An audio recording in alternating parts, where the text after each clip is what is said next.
Merci beaucoup.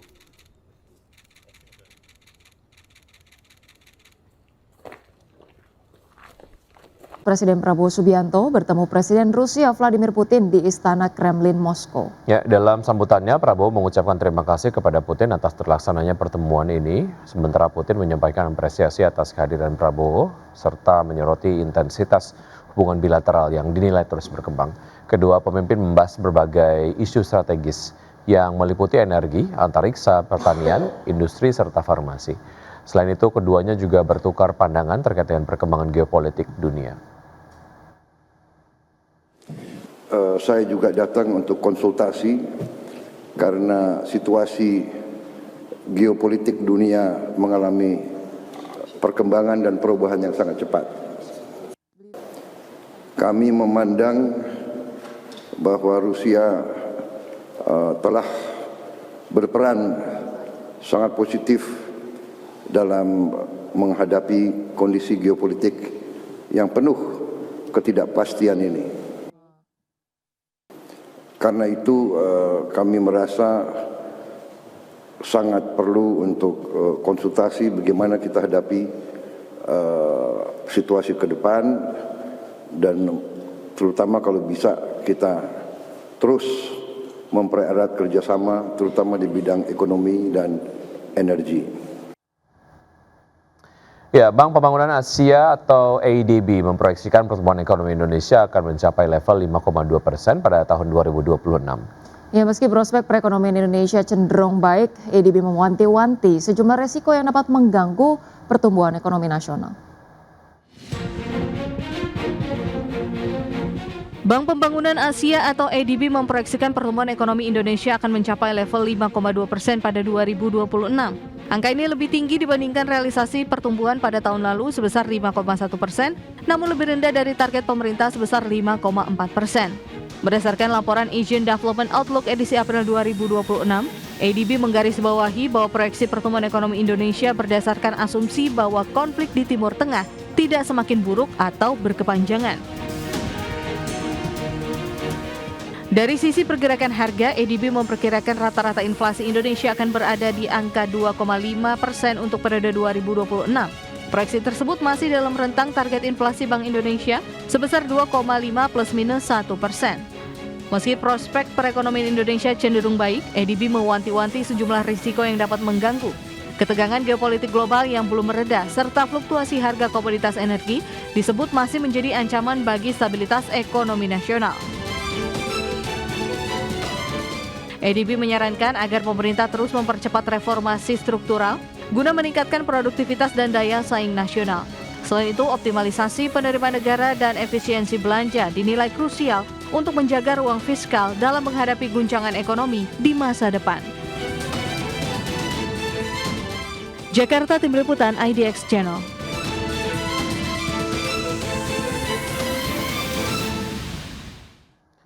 Kementerian Investasi dan Hilirisasi mencatat realisasi investasi selama kuartal pertama tahun 2026 mencapai 497 triliun rupiah dengan jumlah serapan tenaga kerja sebanyak 627.036 orang. Ya, realisasi tersebut lebih tinggi dari periode yang sama tahun lalu sebesar 465 triliun rupiah.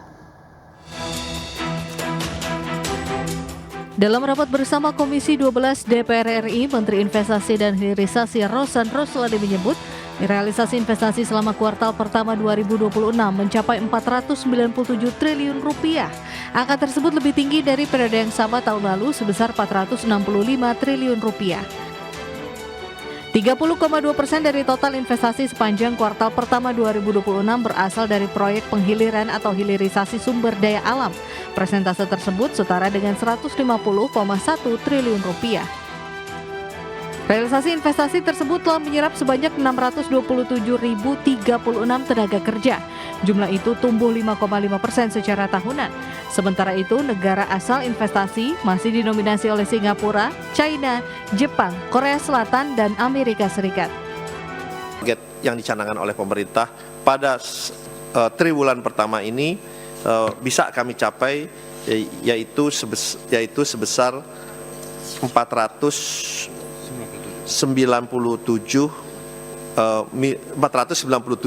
triliun, berarti tumbuh sekitar 7% secara tahunan, dan penyerapan tenaga kerja juga diperkirakan mencapai 627.000 orang atau naik sekitar 5,5%. Pemerintah menetapkan target investasi sepanjang tahun 2026 sebesar 2.041,3 triliun rupiah. Target ini lebih tinggi dari realisasi investasi tahun lalu yang mencapai 1.931,2 triliun rupiah. Target pemerintah ini sejalan dengan rencana pembangunan jangka menengah nasional 2025-2029 agar ekonomi bisa tumbuh sampai 8% dengan realisasi investasi hingga 13.032,8 triliun rupiah. Jakarta, Ade Firmansyah, IDX Channel.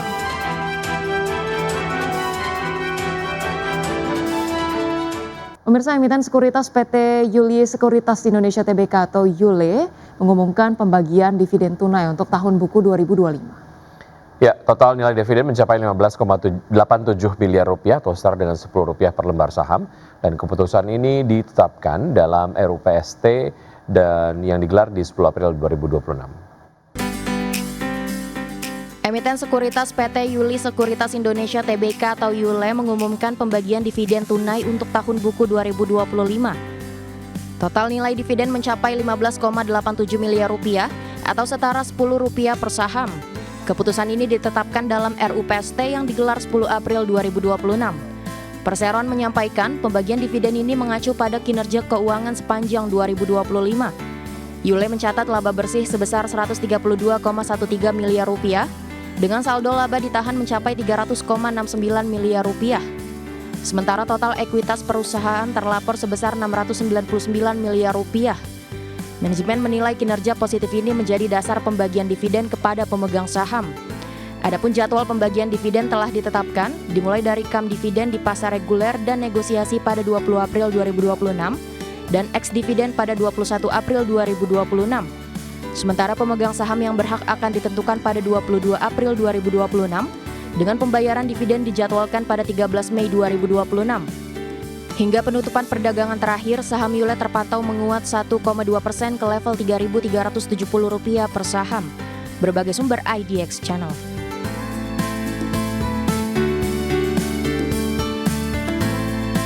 Pemirsa, kita ke informasi. Sebagai bagian dari langkah diversifikasi bisnis, emiten pertambangan batu bara PT Prima Andalan Mandiri Tbk mendirikan anak usaha baru dengan menyuntikkan modal sebesar 18,75 miliar rupiah.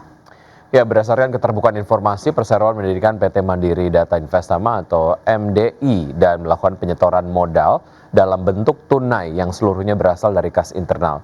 Sekretaris perusahaan PT Prima Andalan Mandiri Tbk, Jenny Pratiwi, mengatakan pendirian entitas tersebut merupakan bagian dari strategi pengembangan usaha khususnya untuk memperluas sinergi bisnis perseroan.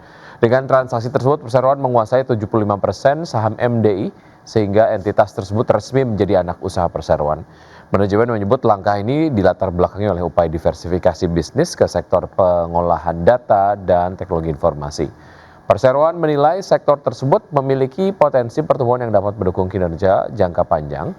Dan selain itu, kehadiran MDI diharapkan mampu menciptakan sinergi operasional dengan lini bisnis utama perseroan di sektor pertambangan, sekaligus membuka peluang pengembangan usaha baru.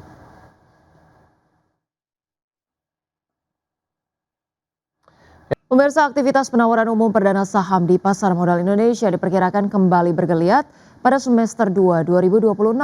Meski demikian, analis pasar modal menyatakan hal tersebut sangat bergantung pada sejumlah prasyarat seperti stabilisasi sentimen global, kejelasan arah kebijakan domestik, serta pulihnya minat resiko investor. Aktivitas penawaran umum perdana saham di pasar modal Indonesia diperkirakan akan kembali bergeliat pada semester 2 2026. Hal itu lantaran saat ini pasar masih berhati-hati menghadapi gejolak. Head of Research Mirae Asset Sekuritas Indonesia Ruli Wisnubroto menilai bahwa volatilitas pasar global, ketidakpastian geopolitik serta koreksi tajam pada indeks harga saham gabungan menjadi faktor utama yang memengaruhi keputusan perusahaan untuk melakukan IPO. Dari sisi internal, ia menambahkan adanya wacana penyesuaian ketentuan free float minimum serta fokus regulator terhadap peningkatan kualitas emiten turut memengaruhi kesiapan perusahaan. Korporasi pun kini lebih berhati-hati dalam memastikan aspek tata kelola dan struktur permodalan sebelum masuk ke pasar publik. Kedepan, arah pengembangan pasar modal Indonesia diperkirakan akan semakin menitik beratkan pada kualitas IPO dibandingkan sekedar kuantitas. Untuk prospek ke depan, Ruli memproyeksikan aktivitas IPO berpotensi kembali menggeliat pada semester 2 2026. Namun hal tersebut sangat bergantung pada sejumlah prasyarat seperti stabilisasi sentimen global, kejelasan arah kebijakan domestik, serta pulihnya minat risiko investor. Adapun sebelumnya, Bursa Efek Indonesia mengungkapkan hingga akhir Maret 2026 ada 12 perusahaan yang masuk dalam pipeline IPO dengan mayoritas calon emiten merupakan perusahaan beraset jumbo. Dari sisi sektoral, pipeline IPO menunjukkan variasi yang cukup beragam meskipun tidak merata di seluruh sektor. Sektor konsumer non-siklikal mendominasi dengan 3 perusahaan, disusul sektor healthcare, infrastruktur, dan teknologi masing-masing 2 perusahaan. Sementara itu sektor energi, finansial, serta transportasi dan logistik masing-masing diisi oleh 1 perusahaan. Berbagai sumber IDX Channel. Pemirsa, harga minyak melonjak sekitar 4% pada perdagangan Senin setelah militer Amerika mulai memberlakukan blokade terhadap kapal-kapal yang keluar dari pelabuhan Iran. Langkah ini memicu ancaman pembalasan dari Teheran terhadap negara-negara Teluk, menyusul gagalnya pembicaraan damai pada akhir pekan. Diketahui pemirsa, minyak mentah berjangka Brent ditutup melonjak 4,4% ke level $99,36 per barrel. Sedangkan minyak mentah berjangka West Texas Intermediate naik 2,6% ke level $99,08 per barrel. Di awal sesi kedua, harga minyak acuan tersebut bahkan sempat melonjak lebih tajam. Kenaikan harga terjadi di tengah volatilitas tinggi yang terus mewarnai pasar sejak Amerika dan Israel melancarkan serangan terhadap Iran pada 28 Februari yang memicu konflik berkepanjangan lebih dari 6 minggu. Meski harga di pasar tunai terus melonjak, trader berjangka lebih berhati-hati karena pernyataan Presiden Donald Trump yang tidak dapat diprediksi yang berfluktuasi dari ancaman hingga harapan akan kesepakatan cepat untuk mengakhiri konflik.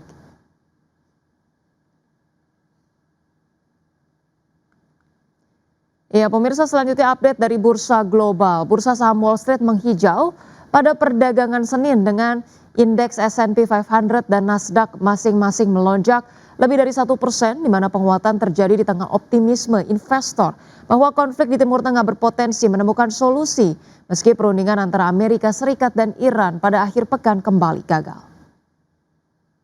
Pada perdagangan Senin, pemirsa, indeks S&P 500 ditutup naik 1,02% ke posisi 6.886, indeks Nasdaq Composite naik 1,23% ke level 23.183 dan indeks Dow Jones Industrial Average menguat 0,63% ke posisi 48.218. Sementara itu pemirsa, bursa saham Eropa terkoreksi seiring memudarnya harapan penyelesaian cepat konflik di Timur Tengah setelah gagalnya perundingan antara Amerika Serikat dan Iran. Ditambah situasi semakin memanas setelah Washington memutuskan untuk memberlakukan blokade di sekitar Selat Hormuz. Diketahui pemirsa, indeks Stoxx 600 ditutup terkoreksi 0,16% ke level 613,88.